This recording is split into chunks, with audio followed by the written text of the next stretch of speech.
새벽 경건에 오신 여러분들을 환영합니다. 저는 박보라 성도입니다. 오늘 함께 보실 말씀은 에스더 6장 1절에서 3절 말씀입니다. 같이 성경을 찾아 읽겠습니다. 그날 밤에 왕이 잠이 오지 아니하므로 명령하여 역대 일기를 가져다가 자기 앞에서 읽히더니 그 속에 기록하기를 문을 지키던 왕의 두 넷이 빅다나와 데레스가 아하수에로 왕을 암살하려는 음모를 모르드게가 고발하였다 하였는지라. 왕이 이르되 이 일에 대하여 무슨 종기와 관작을 모르드게에게 베풀었느냐 하니 측근 신하들이 대답하되 아무것도 베풀지 아니하였나이다 하니라. 아멘. 여러분은 살면서 내 삶 속에 하나님은 정말 나와 함께 하시나? 또 내 삶의 고난 속에 우리의 고통 가운데 같이 살아 숨쉬며 우리의 삶을 정말 책임져 주시나? 이런 생각 해보신 적 없으신가요? 오늘의 말씀 속에 절체절명의 위기에 빠진 유대인들에게 눈에 보이지 않게 일하고 계시는 하나님을 엿볼 수 있습니다. 에스더 6장에서는 페르시아 왕 아하수에로가 모르드게를 존귀하게 여기는 내용이 나옵니다.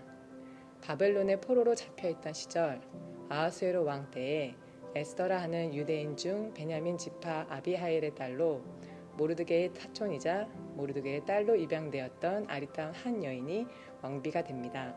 아하수에로 왕의 신하 중 귀족들 가운데에서도 가장 높은 자리에 앉혀놓았던 하만이라는 자는 자신에게 충성하지 않는 유대인 모르드게에게 분노하여 유대인 전체를 몰살하려는 모략을 짜게 됩니다. 그 사실을 안 모르드게와 많은 유대인들은 애통하며 금식합니다. 왕후인 에스더 또한 한 마음으로 금식 기도하며 왕께 나아가 백성들을 살릴 계획을 세우게 됩니다. 6장 1절에서 2절 말씀을 보면 에스더가 아하수에로 왕과 하만을 초대해 잔치하던 날 밤 왕은 무슨 일인지 잠이 오지 않아 궁중 일지를 읽었다라고 되어 있습니다. 그 일지 속에서 잊혀졌던 모르드게를 떠올리게 하셨고 자신의 목숨을 구해준 모르드게가 그 일에 따른 보상을 받지 않음을 알게 됩니다. 하나님은 하나님의 때에 하나님의 방법으로 구원의 손길을 내미십니다. 그날 밤 아하수에로의 잠이 오지 않게 하셨고 궁중 일기를 읽게 하므로 모르드게가 왕을 살리려 했음을 알게 하셨습니다. 왕은 모르드게에게 그에 따른 보상을 하고 싶어 하셨고 그때 때마침 왕궁 바깥들에서 모르드게를 매달기 위해 장대를 세우고 있던 하만을 불러들여 지혜를 구합니다. 하만에게 왕이 묻기를 존귀하게 하기 원하는 사람이 있는데 어떻게 해주면 좋겠냐는 물음에 하만은 그 사람이 자신일 거라고 착각하고 교만하여 자신이 받고 싶은 대로 조언을 해줍니다.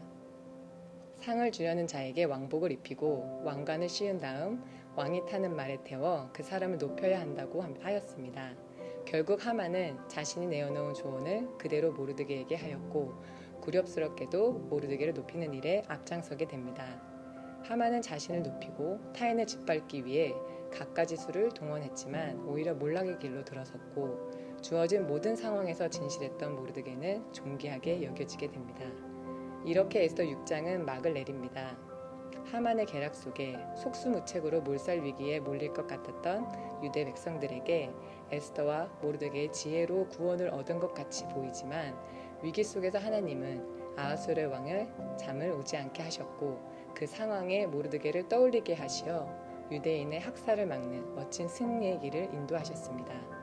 하나님은 없는 듯 보였지만 항상 계셨고 보이지 않게 일하고 계심을 알게 됩니다.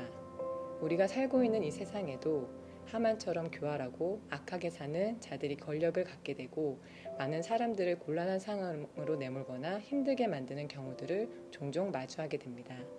우리의 힘으로 어찌할 수 없는 답답한 상황 속에 궁지로 더 몰리고 일이 극으로 치닫는 듯 악이 선을 이기는 것처럼 보이기도 합니다. 하지만 성경에서 하나님은 하나님의 때에 하나님의 방법으로 하나님의 사람을 통하여 일하심을 기록하고 있습니다. 존귀하시고 온 우주의 창조주이신 하나님은 사람의 계획을 넘어 일하고 계심을 알게 됩니다. 에스더 1장에서 10장 중 6장은 전체 이야기의 반전이 되는 단락으로 하나님에 대한 어떠한 언급도 나오지 않는 에스더의 이야기 속에 하나님의 섭리를 잘 보여주는 우연인 듯 보이지만 그 속에서 일하시는 하나님을 보게 됩니다. 포로가 되어 하나님이 계시지 않은 것 같은 상황과 이스라엘의 도덕적 타락에도 불구하고 하나님은 약속을 버리지 않으시는 분임을 보여줍니다. 우리도 우리의 삶 속에 부딪히는 문제 속에 풀리지 않는 오랜 시간 지속되는 고통 가운데 정말 하나님은 계시나, 내 삶을 인도하시나, 나와 함께 하시나 라는 생각이 들 수 있습니다.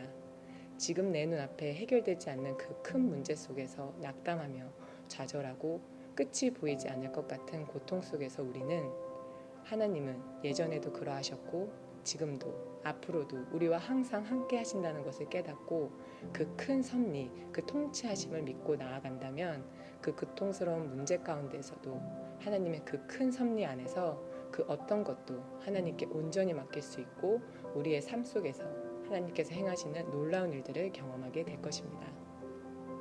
저 또한 지금껏 10년이 넘게 저에게 해결되지 않은 문제가 있습니다. 아직도 그 문제의 끝은 보이지 않지만 그 문제가 해결되는 것이 답이 아닌 그 문제 가운데에서도 하나님을 바라보며 예배하고 그 사랑 가운데 제 마음에 평안함을 주시는 그런 하나님과 동행하는 삶을 살아냄으로써 저에게 오는 참 평강, 참 기쁨 그런 걸 느껴가는 요즘입니다. 사랑하는 뉴송 가족 여러분 삶 속에서도 여러 질병과 고난, 힘듦 속에서도 하나님의 큰 섭리를 신뢰하고 바라보며 하나님을 예배하고 그 통치하심 안에 거함으로 앞으로 일어날 크고 놀라운 일들을 경험하시길 소망합니다. 기도하겠습니다. 사랑의 하나님, 사랑하는 뉴송교회 성도 한 분 한 분이 하나님과의 올바른 관계 속에 오늘 하루도 하나님의 섭리를 신뢰하며 나아가는 기쁨의 날이 될 수 있기를 소망합니다. 예수님의 이름으로 기도드렸습니다. 아멘.